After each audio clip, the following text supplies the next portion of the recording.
Bueno, pues muchas gracias, doctores, amigos, Óscar y Claudia por haber participado en este vídeo y un poco contar a nuestra ciudadanía lo que hacemos los anestesiólogos y nuestra labor en vuestras especialidades en concreto. Y bueno, os quería comentar un poco, si lo podéis resumir un poco ahora, un poco cuál es nuestro trabajo y cómo os afecta. Claudia, bueno, empieza. Pues gracias a ti también por habernos invitado.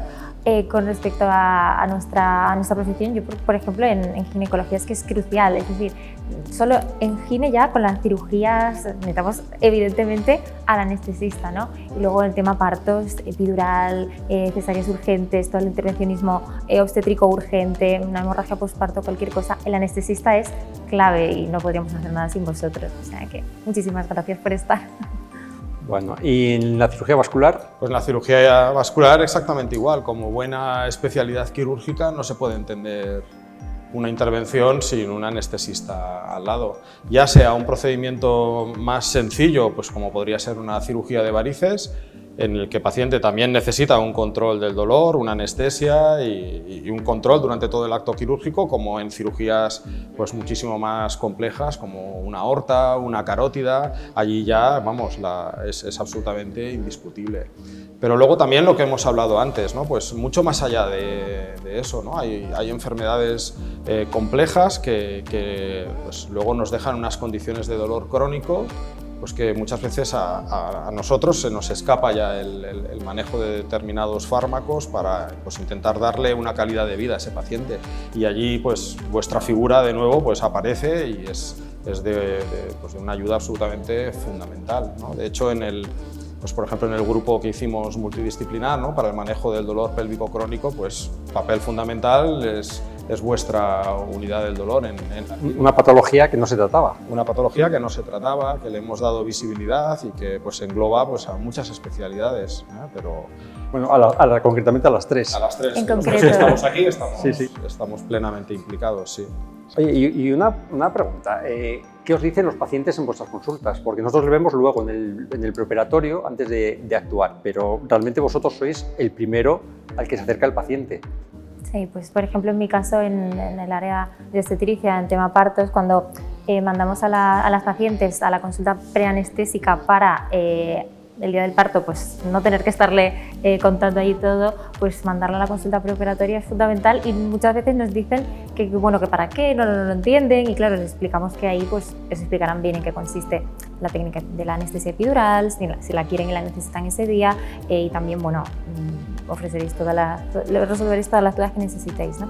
Pero muchas veces nos dicen esto, que luego en el momento del parto tienen, por ejemplo, los pacientes tienen miedo pues a lo mejor de que la analgesia epidural aumente el riesgo de que el parto sea más lento y acabe en una cesárea. Todavía se sigue preguntando esas cosas la gente, esos mitos. Sí, siguen siendo mitos que bueno, hay que poco a poco irlos disminuyendo o desvaneciendo de la población, pero sí que sigan ahí, te lo siguen preguntando a diario.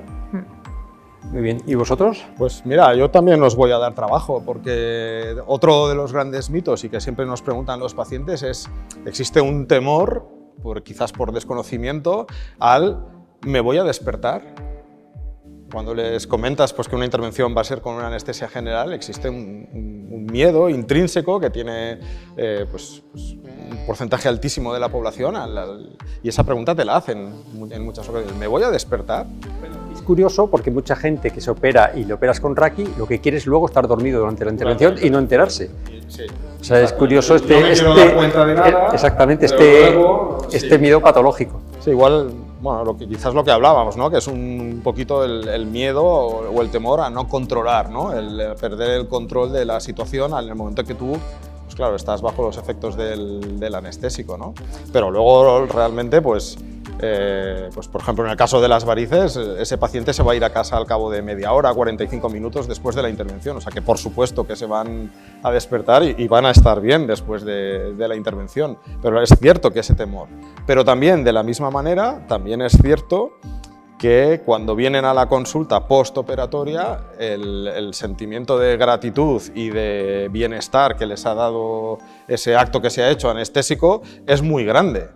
Y también nos lo dicen, o sea, tanto nos manifiestan el miedo en el pre, ¿no?, cuando estamos informando de la cirugía, como también es justo decir que nos transmiten ese agradecimiento en la visita postoperatoria. Esto que dices ahí, perdona, pero es que justo esto que ha dicho Óscar me recuerda mucho, por ejemplo, cuando tenemos a una paciente en paritorio y tiene muchísimo dolor y pide la epidural, tú la ves y que tiene pues la cara, vamos, desarticulada del dolor que tiene. Luego cuando vas a verla después de la epidural, ya te mira a los ojos, dice, ahora sí que puedo hablar y soy persona, ¿no? Este impasse tan breve de poner la epidural y ya están bien. Y es que, en fin, hay que intentar todos estos mitos, pues derribarlos un poco o intentar derribarlos, más que nada porque al final son pacientes que se benefician de... Sí, en este caso van a disfrutar del momento del parto, van a poder empujar mejor, todo va a poder ser más fácil que hacerlo con dolor. Sí, efectivamente, la anestesia no tiene un riesgo cero, pero es un riesgo muy bajo y asumible. Entonces hay que hacerlo entender a la gente, tanto la anestesia general como las epidurales que usamos con vosotros, o en las cesáreas, las raquídeas, el riesgo de complicaciones es bajísimo. Entonces hay que ser conscientes de eso. Sobre todo porque las cosas se hacen bien, se hace un buen estudio preparatorio, si tenemos que retrasar una intervención porque hacen falta más pruebas de corazón, de pulmón, de lo que sea, pues se pospone la cirugía, se completa bien ese estudio preoperatorio para poder ofrecer siempre un procedimiento con las mayores garantías en todos los aspectos. Sí, correcto. Yo me doy cuenta que por mucho que intentamos transmitir y buscar una humanización del quirófano, al final es un entorno poco amigable para el paciente y el paritorio pasa lo mismo. Es porque es un entorno extraño, todo es raro, estamos vestidos de verde que ya asusta. Bueno, de verde en nuestro hospital, cada hospital lleva su... Sí, pero que incluso a veces ni te reconoce el propio paciente, que has visto muchas veces en la... Efectivamente, entonces es normal que eso genere una ansiedad, tanto en las cirugías, en los partos. O sea que es lógico y nuestra función es intentar disminuir todo eso y al final los médicos, todos y todas las especialidades, lo que estamos es por los pacientes. Lo que buscamos es su bienestar y que las cosas salgan lo mejor posible. Y cuando hay, gracias a Dios, hay muy pocas, pero cuando hay alguna complicación, los primeros que lo pasamos mal somos nosotros. Claro. Eso es obvio.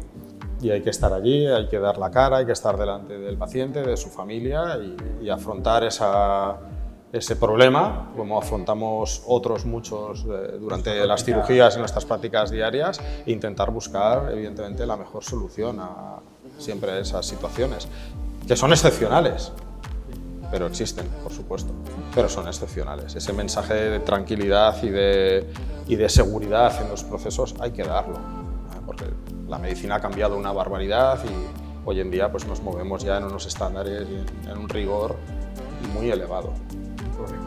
Te quería preguntar, Claudia, porque yo tengo la sensación de que hay ahora una corriente que yo no percibía cuando yo empecé a trabajar aquí en Mallorca hace 25 años, que es la corriente esta naturalista, o no sé cómo llamarla, de hay que hacer el parto en casa, es que ponerte la epidural es como un fracaso para la madre porque no ha podido tener un parto natural, todo este tipo de cosas.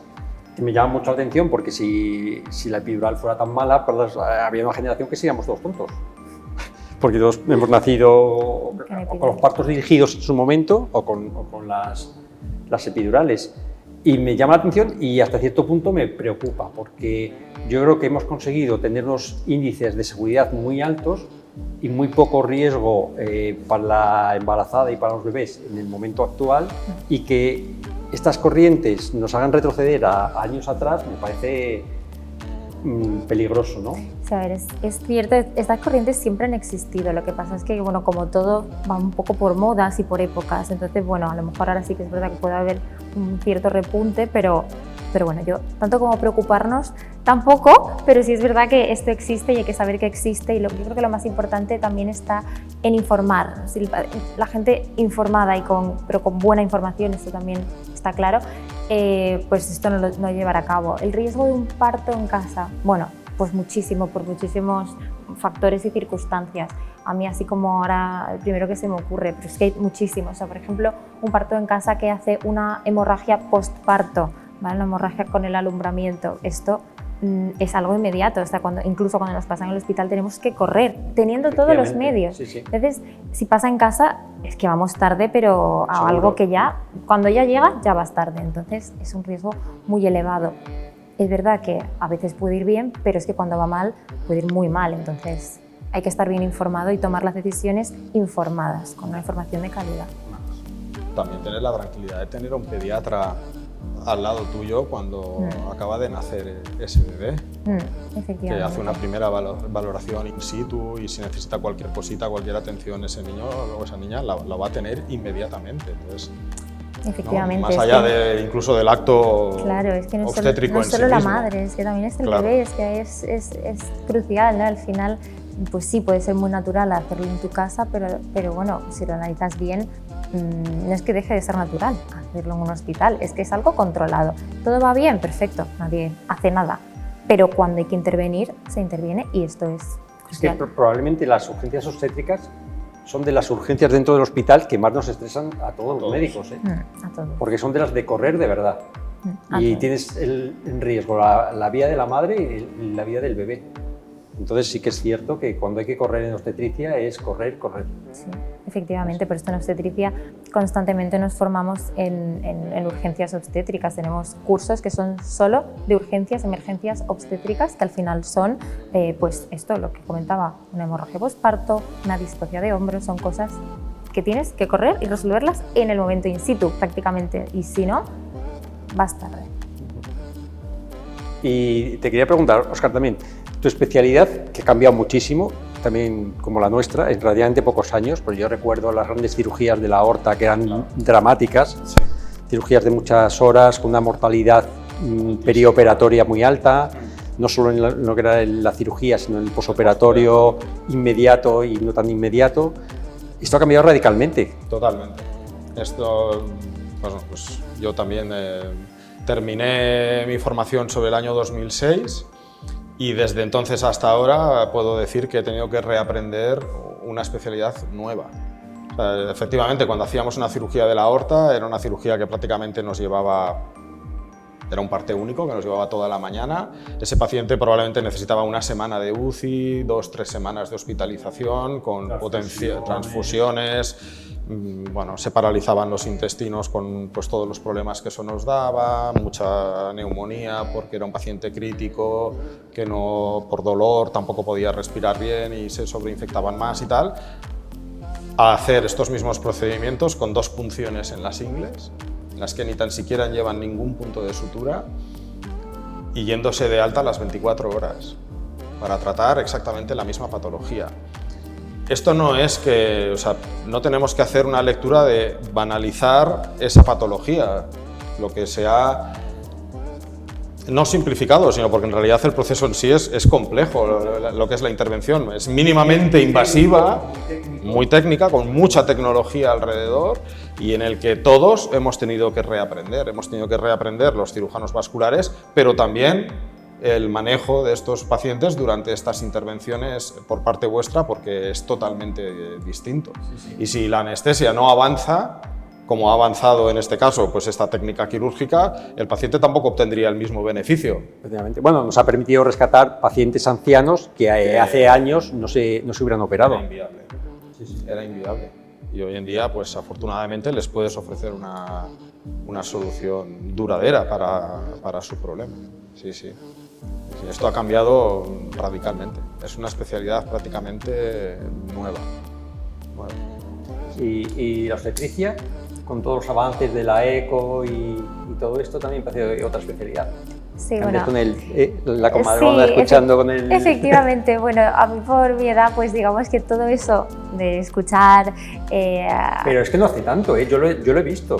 Yo lo sé, yo de hecho, donde yo el instituto donde yo me formé, sí que intentaban que tuviésemos ese contacto con lo antiguo, sobre todo para que supiésemos valorar lo que teníamos ahora, ¿no? Ahora, claro, tú te llega una mujer embarazada y tú enseguida ya sabes con el ecógrafo cómo está colocado ese bebé, si tiene la cabeza hacia abajo o si está sentado y tiene la cabeza hacia arriba. Y esto que nos parece pues tan banal, ¿no? Como comentabais ahora, algo que puede parecer como nuestro pan de cada día y súper sencillo, pues hace unos años que no teníamos tanto acceso a la ecografía, sino que había un ecógrafo aquí, otro allí y contados, pues claro, tú tenías a la mujer embarazada y no sabías cómo estaba colocado este bebé y tenías que hacer una serie de maniobras como para, tocando la barriga, pues hacerte la idea un poco de cómo está el bebé. Yo a veces lo hago en consulta porque me hacía gracia con alguna paciente que el bebé a lo mejor siempre ha estado sentado y le digo, bueno, vamos a ver si está girado, venga, primero por fuera palpando. Y digo, venga, creo que tal, ponemos el ecógrafo y está absolutamente al revés, y es como una anécdota, nos reímos y nos hace gracia, pero hace muy poco se hacía, o se hace. La ecografía es que es una técnica transversal, porque lo usamos todos, realmente todos en nuestras especialidades. Sí. Antes hacíamos las cosas un poco más o menos y nos ha permitido un nivel de exactitud y de seguridad en... O sea, yo, por ejemplo, soy un defensor acérrimo de hacer cualquier tipo de punción ecoguiada. O sea, yo ya jamás hago un acceso tanto arterial como venoso de alguna gran vena cuando tenemos que hacer algún procedimiento si no es ecoguiado.